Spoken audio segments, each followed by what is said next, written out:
This is something that was decided should be a shared power at the Constitutional Convention some 230 years ago. As I explain in my new book that came out this week called Written Out of History, these powers that are vested in the federal government have to be clearly enumerated. They have to be limited. And we can't give excessive, unfettered power to a president to act alone, to bind an entire country to a set of principles, a set of rules that the president, him or herself, makes.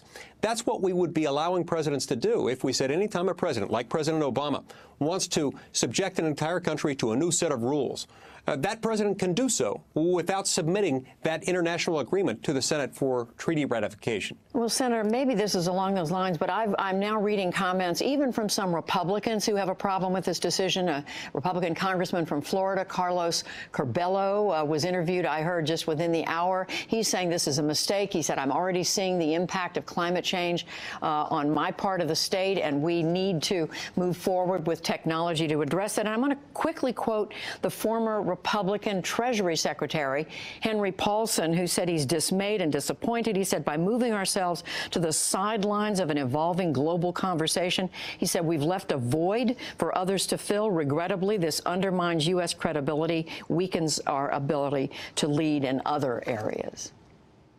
Yeah, look, I completely disagree. The fact that you can point to some people who call themselves Republicans who disagree with this decision doesn't change this analysis. And I notice there wasn't a corresponding pushback to the person who preceded me. You didn't push back like this to Governor Brown. I understand that you might disagree personally with what the president did today. Senator, but that doesn't make it. I'm sorry, I'd like to answer your question.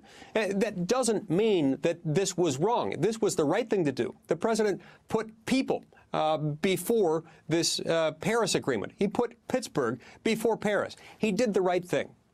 Senator, just to set the record straight, I quoted President Trump several times back to Governor Brown in my interview with him, just as I've quoted some who criticized the president's decision in my interview with you. Finally, Senator, let me... But I want to be clear. The reason I made that point is you didn't try to identify some Democrats who might have supported this. You quoted the president himself. And what I'm saying is you're pushing back on me in a way you didn't push back on him. That's fine. That's your right to do that as a reporter.